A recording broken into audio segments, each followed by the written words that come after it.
I played a lot of games in 2021, and when I saw my brother's video on his top 5 games, I immediately wanted to make my own. So here we are. This is my top 5 games of 2021 that I played, with honorable mentions too. Super Hot, a fun game with a cool mechanic. Time only moves when you move. Only problem I have with it is that the story is super short, but still a butt ton of replayability.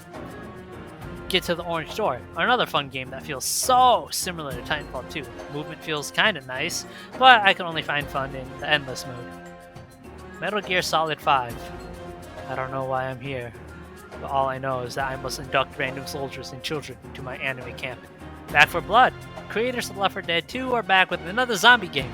Only problem is that Back for Blood came back with nothing new or interesting added to the zombie game formula.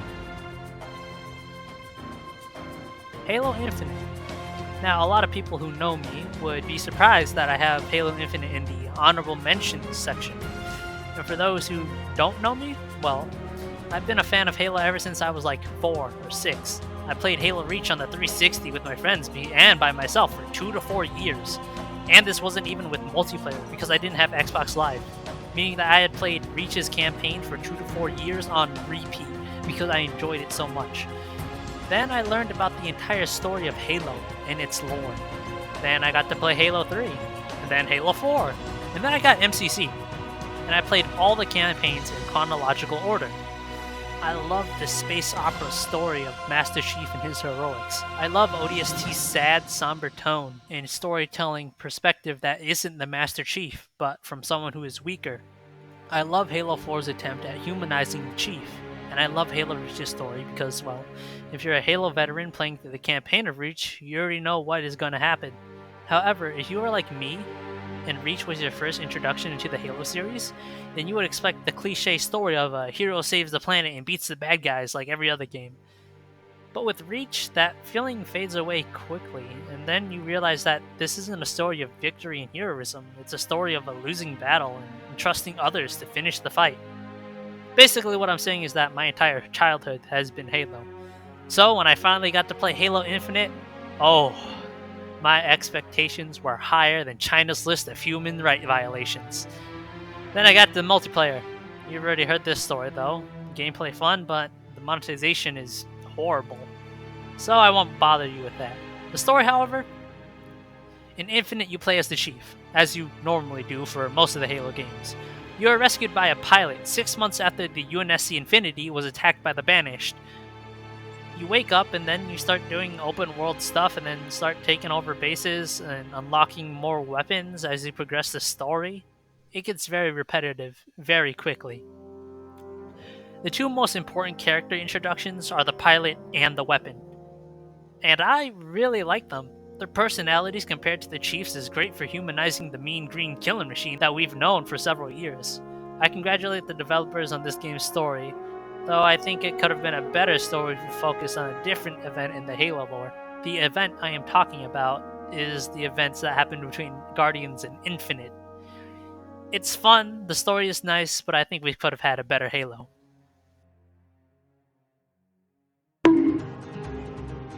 Dead Cells. I actually haven't finished this game's story. The farthest I've ever gotten is the King's Throne Room, but from what I've played, it's fun.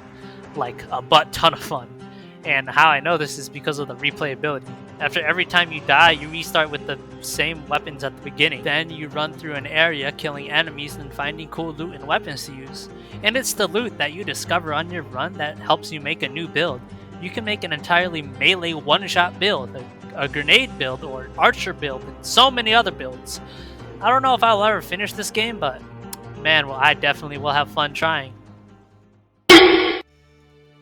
Ready or Not. This game is not Call of Duty, this is not Battlefield, and this is definitely not Rainbow Six Siege. This is Ready or Not, a somewhat spiritual successor to SWAT. In Ready or Not, you watch your corners, be patient, need trigger finger discipline, fast reflexes, and communication with your team. Playing this game like any other FPS game will get you killed near immediately. And for me, this game was a nice breath of fresh air after playing run and gun games. And I would recommend this game to anyone who wants a tactical shooter. Hiya! Metal Gear Rising Revengeance. game that came out in 2013 and is still better than most AAA games that come out today. I knew about this game for a while, but I never really thought of playing it. But this Christmas I decided to grab it and go for a ride with it. And well, I was not disappointed.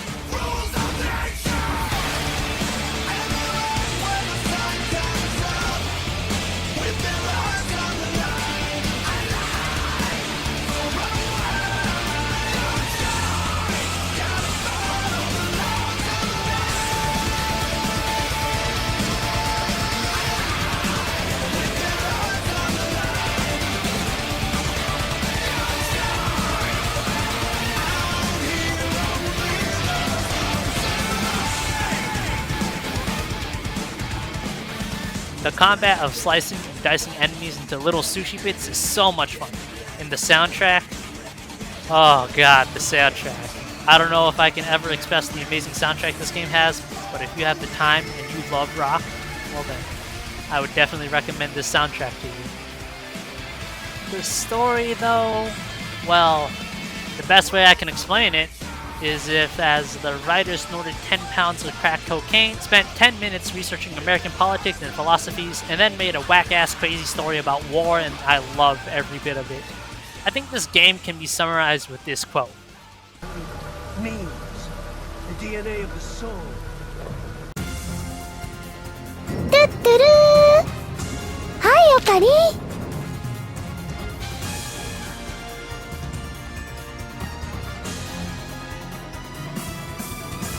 In 2015, there was a Kickstarter for a game called Project Wingman. Only 3 people, 3, worked on this game. Now, for most people who would see a game in 2015 that started on Kickstarter with only 3 developers who are working from home, they would normally call it a scam. But Project Wingman is nothing like a scam. 5 years later, it was released, and I picked it up this year. And oh my goodness. Project Wingman is an arcade playing game where you play as a mercenary pilot working for Cascadia, using fighter jets inspired from the real world to fight off the Federation, who are basically the UN of this world.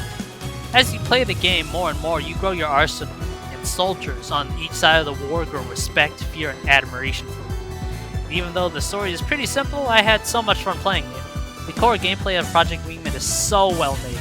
Reminder that this game was only made by 3 people. Oh! And how can I forget the music? The music is perfect for this game. And I cannot express how amazing it is. The Game Awards should be ashamed for not adding this as a nominee for 2020. So I'm just going to make a playlist and then link that playlist in the description down below. Or you could just buy the game and play the final mission, because the boss fight then turns into a bullet hell shooter with railguns and missiles.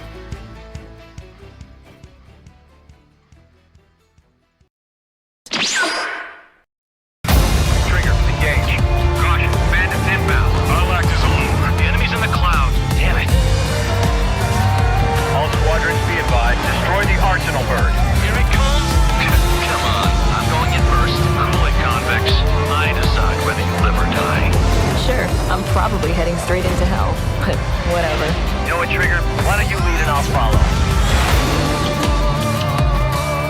Adios, you damn fool.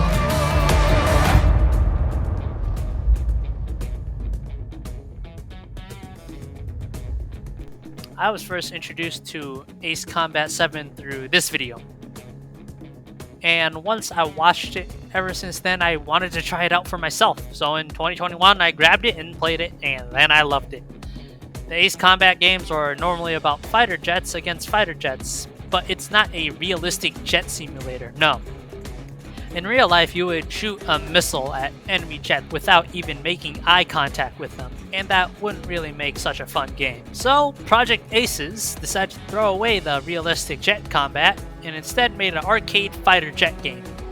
Ace Combat 7 is the 17th game in the series, but it isn't like Call of Duty, where they make a disappointment each year. Project Aces have been doing this for 20 years, and Ace Combat 7 shows it. Now you may be thinking, wait, isn't this just Project Wingman with a new coat of paint? And yes, you would be right, but both games are made by completely different people. Project Wingman was actually made by fans of Ace Combat 7, and was funded and supported by other Ace Combat fans. And while Project Wingman and Ace Combat 7 are super similar, I do think that each game does something better than the other, which is why I'm keeping them separate. And for me, I think Ace Combat 7 just beats Project Wingman by a hair's width. In Skies Unknown, you play as a brand new rookie pilot named Trigger, and you have enlisted into the IUN, an international peacekeeping force of Osea. All of a sudden, the Kingdom of Erusea starts a war with Osea, and during one of the early missions, you are accused of killing the former president of Osea. You are then turned in as a prisoner of the 444th Air Base. This airbase has been turned into a prisoner camp, and the prisoners are used by the warden to conduct air operations for Osea with stolen or either useless aircraft. It is here where you are given a mark on the tail of your plane, showing that even though you fight for Osea, you are a prisoner who has committed a crime. However, only the people within the prison understand the meaning of these marks. Trigger, the player character, is given 3 lines, and throughout the campaign you hear through your radio soldiers on the ground of each side and other pilots, both friendly and enemy, wondering who is that pilot with the 3 stripes. As the story continues, you slowly build up your reputation from a rookie pilot that no one knows or cares about to the legendary ace pilot of the Lighthouse War who led Osea to victory, 3 strikes. But this entire thing about building your reputation actually has nothing to do with the gameplay or the story. In fact, it's more of just something that happens in the background while you play. Speaking of which, the story is more about how the pilots are being replaced by unmanned drones and how pilots are the ones who should be in the sky or something like that. And the gameplay feels great. Shooting down enemy planes, destroying AA guns and tanks, and bombing innocent refugee camps have never felt better before. Just don't forget to play with a controller on expert controls. Oh, and how could I forget about the soundtrack? The soundtrack in Ace Combat 7 is beautifully, perfectly, and wonderfully made. Did you know that Ace Combat 7 was actually delayed because the composer, Keiki Kobayashi, needed to finish one of the boss fights' music? And honestly, it was worth it. So if that doesn't tell you how great this game's soundtrack is, then you'll just have to listen to it for yourself.